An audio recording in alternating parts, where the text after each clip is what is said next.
Bismillahirrahmanirrahim. An Abi Hurairah Abdurrahman bin Sakhr radhiyallahu ta'ala anhu qala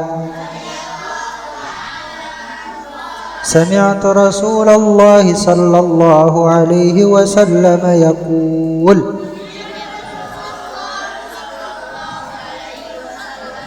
ma nahaitukum anhu fajtanibuh wa ma amartukum bihi fa'tu minhu mastata'tum fa innama ahlaka alladhina min qablikum kasratu masailihim wa ikhtilafuhum ala anbiya'ihim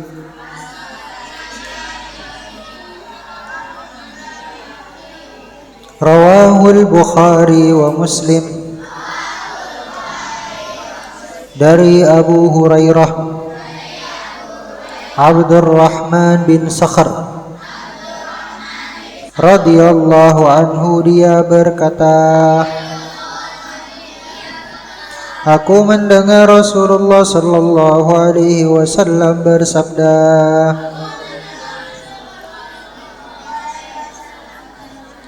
apa saja yang aku larang kalian darinya maka jauhilah, dan apa saja yang aku perintahkan kepada kalian maka kerjakanlah semampu kalian.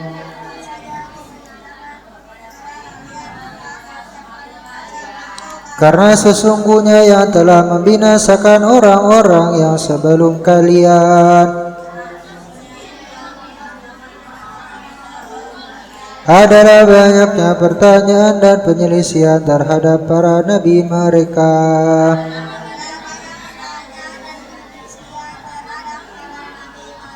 Hadis riwayat Bukhari dan Muslim. Bismillahirrahmanirrahim. Assalamualaikum warahmatullahi wabarakatuh. Bismillah walhamdulillah wal khairu wasyarru bimasyiatillah wala hawla wala quwata illa billah. Allahumma salli ala Sayyidina Muhammad wa ala ali Sayyidina Muhammad. Rabbi syrah li sadri wa yassir li amri wahlul 'uqdatam min lisani yafqahu qawli. Allahumma fa'na ma 'allamtana wa 'allimna ma yanfa'una warzuqna ilman yanfa'una. Allahumma arzuqna fahman nabiyyin wa hifdzal mursalin wa ilhamal malaikatil muqarrabin birahmatika ya arhamar rahimin. Alhamdulillah, puji syukur kehadirat Allah Subhanahu wa taala yang mana senantiasa memberikan kepada kita rahmat dan karunia-Nya, memberikan kepada kita nikmat-nikmat yang tak terhingga, di antaranya nikmat iman, Islam, kesehatan, kesempatan, sehingga dengan nikmat Allah tersebut kita dapat berkumpul, kita dapat melakukan belajar, kita dapat melakukan KBM, belajar di madrasah. Semoga apa yang kita lakukan di madrasah ini menjadi amal ibadah yang diridhai oleh Allah Subhanahu wa taala.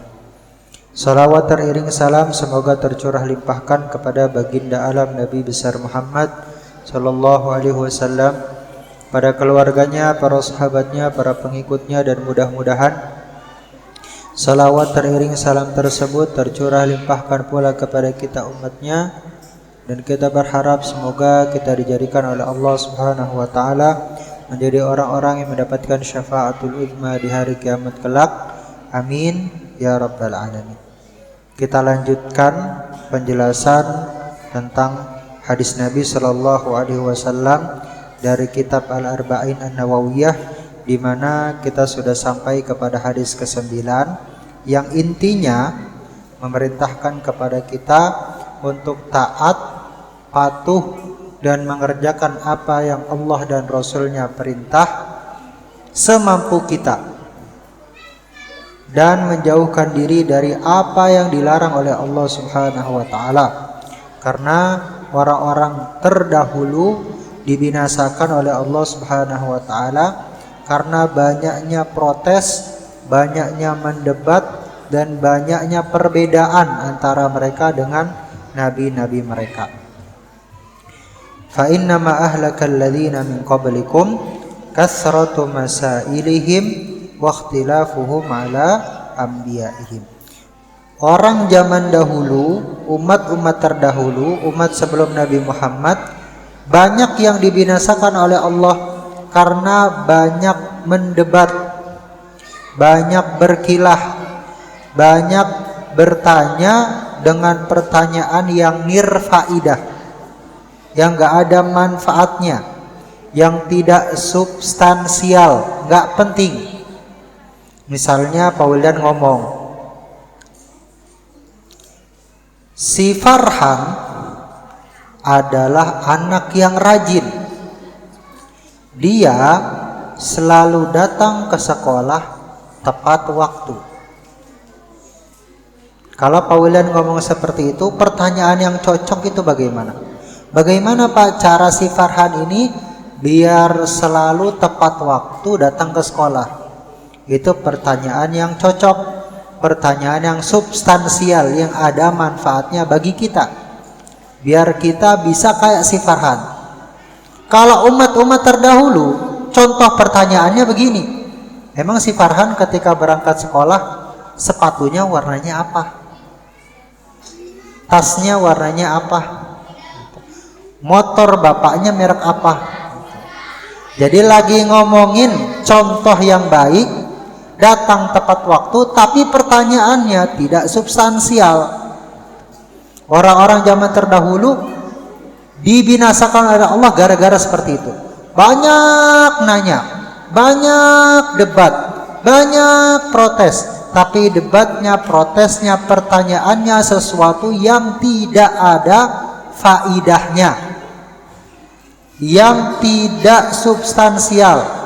Jadi mereka pengen ngejek Nabi mereka aja dengan nanya. Contohnya, ini contoh ekstrimnya. Jadi pernah Bani Israel itu ketika zamannya Nabi Musa, ketika diberikan oleh Allah kitab Taurat, disuruh beriman sama Allah, disuruh beriman kepada Nabi Musa, disuruh beriman kepada kitab suci yang datang kepada Nabi Musa. Tapi Bani Israel malah nantang balik. Malah nantang balik. Tantangannya bagaimana? Arinallaha jaharatan. Coba kalau benar Allah itu Tuhan kita, coba dong perlihatin Allah. Liatin rupanya Allah kepada kita. Gimana rupanya? Ketika bisa kita lihat, bisa kita temuin Allah itu gimana rupanya, kita akan beriman. Kalau enggak, maka kita enggak akan beriman. Maka Allah Subhanahu wa taala langsung mengazab mereka. Fa akhadhathumus sa'iqah. Langsung disambar petir. Maka mereka langsung meninggal dunia. Jadi ketika disuruh beriman kepada Nabi Musa, kepada kitab suci, kepada Allah, malah mereka menantang balik Nabi Musa, suruh memperlihatkan Allah secara terang-terangan. Maka kemudian diazab oleh Allah dengan disambar petir, maka semuanya mati, semuanya meninggal dunia. Lalu kemudian Nabi Musa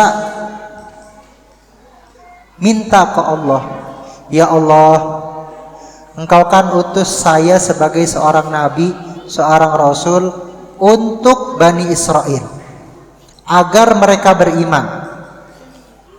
Pangsa pasarnya, target dakwah saya itu Bani Israel. Kalau Engkau binasakan mereka semua ya Allah, terus kepada siapa lagi saya harus berdakwah? Maka saya minta tolong ya Allah, hidupkan lagi mereka. Maka sama Allah, atas permintaannya Nabi Musa dihidupkan kembali. Lalu kemudian setelah mereka pernah mati, merasakan kematian, lalu dihidupkan oleh Allah kembali, maka mereka merasakan, Mereka kemudian baru beriman, baru percaya. Setelah didatangkan mukjizat, setelah diwafatkan oleh Allah Subhanahu wa taala. Ada lagi di masa yang berbeda, Bani Israel lagi. Ketika zamannya Nabi Isa, disuruh beriman sama Nabi Isa, kepada Allah, kepada Nabi Isa, kepada kitab suci yang datang kepada Nabi Isa.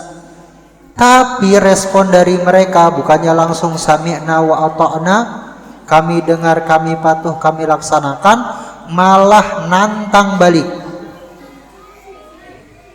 malah berkilah, berdebat, minta sesuatu. Apa permintaannya? Hal yastati'u rabbuka ayyunazzila alaina ma'idatan minas sama. Wahai Nabi Isa, kami bersedia untuk beriman, kami mau untuk beriman, tapi syaratnya satu. Tolong datangkan dari langit makanan. Tolong datangkan makanan dari surga, dari langit.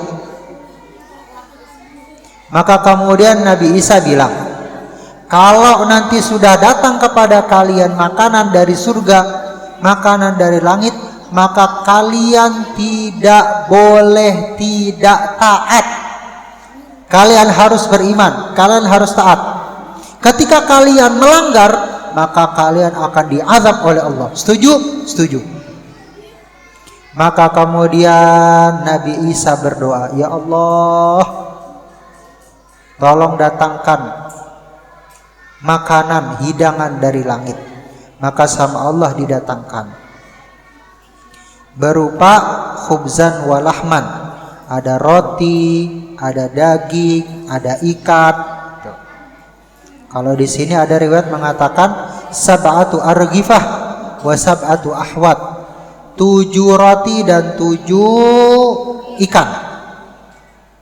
Fa'akalu minha hatta syabi'u. Mereka semua makan habis dan kenyang.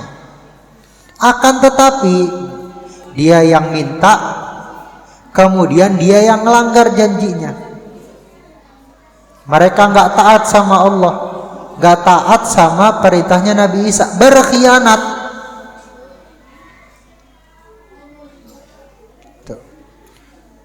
Famusyahu kiradatan wa khanazir. Karena mereka berkhianat, karena mereka yang minta untuk ditunjukkan mukjizat lalu mereka yang nggak beriman, maka sama Allah orang-orang tersebut diubah jadi monyet dan jadi babi. Jadi nggak jadi manusia lagi, jadi monyet dan jadi BAB. Jadi orang terdahulu yang diazab oleh Allah tadi diwafatkan dengan petir, kemudian diubah menjadi monyet dan BAB. Karena mereka tidak taat sama perintah Allah, banyak mendebat, banyak berkilah, banyak bertanya sesuatu yang tidak ada manfaatnya, banyak menentang para nabi dan rasul mereka dan rasul utusan Allah. Berbeda dengan orang yang beriman. Lihat, orang yang beriman sama Allah ketika diberikan perintah, sesulit apapun perintah tersebut, ketika diberikan larangan, sesulit apapun larangan tersebut, maka dilaksanakan, ditaati, dikerjakan. Contohnya sebentar lagi yang akan kita saksikan bersama, pelaksanaan Idul Adha atau pemotongan hewan kurban. Itu awal syariatnya bagaimana? Awal syariatnya kisah Nabiullah Ibrahim alaihis salam. Ketika Nabiullah Ibrahim diberikan cobaan oleh Allah, 80 tahun gak punya anak, 80 tahun gak punya keturunan. Selama 80 tahun itulah kemudian Nabiullah Ibrahim tidak putus-putusnya, tidak bosan-bosannya berdoa meminta kepada Allah Subhanahu wa taala, Rabbi habli minas salihin, Rabbi habli minas salihin, Rabbi habli minas salihin. Ya Allah, berikanlah kepada hamba keturunan yang saleh, karuniakan kepada hamba anak, putra atau putri yang saleh dan salehah ya Allah, yang meneruskan perjuangan hamba, meneruskan syiar agama ini, memperbanyak orang yang beribadah kepadamu. Setiap hari Nabiullah Ibrahim berdoa selama 80 tahun. Ketika diberikan keturunan, dikaruniai seorang anak yang bernama Nabiullah Ismail, ketika itu sempurnalah kebahagiaan Ibrahim. 80 tahun nunggu punya anak, dikasih sama Allah seorang putra yang saleh, seorang putra yang cerdas. Ketika kecintaan Ibrahim dengan putranya sedang berada di puncak-puncaknya, sedang mekar-mekarnya, sedang sayang-sayangnya sama si anak ini, kemudian Allah berikan perintah yang dahsyat, perintah yang luar biasa berat, perintah yang mengguncang langit dan bumi, perintah untuk menyembelih anak yang dia nanti-nantikan 80 tahun, yang dia sayangnya banget-banget. Bayangin, beda dengan Bani Israel yang mereka nantang, minta sesuatu, lalu diberikan sama Allah, lalu mereka berkhianat. Ada lagi ketika cerita Bani Israel yang disuruh untuk menyembelih sapi betina, mereka punya masalah, ada yang dibunuh, kemudian minta solusi ke Allah, disuruh untuk menyembelih sapi mana aja, kemudian mereka protes, minta yang lebih spesifik lagi. Sama Allah diberikan, minta Allah yang lebih spesifik lagi. Sama Allah diberikan, minta yang lebih khusus lagi. Sama Allah diberikan. Lalu mereka merasa keberatan. Jadi dia yang minta solusi, dikasih sama Allah, protes, minta lebih lagi, lalu dikabulkan sama Allah. Lalu mereka merasa keberatan. Itu Bani Israel begitu. Bukannya langsung melaksanakan perintah, padahal perintahnya gampang. Disuruh untuk menyembelih sapi betina yang mana aja. Bandingin dengan Nabiullah Ibrahim. Disuruhnya bukan menyembelih sapi, bukan menyembelih hewan, menyembelih anak yang paling dia sayang, yang dia tunggu 80 tahun.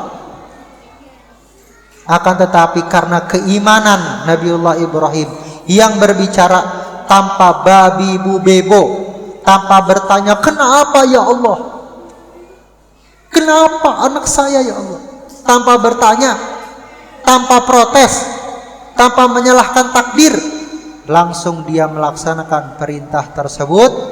Dia datangi putranya Ismail.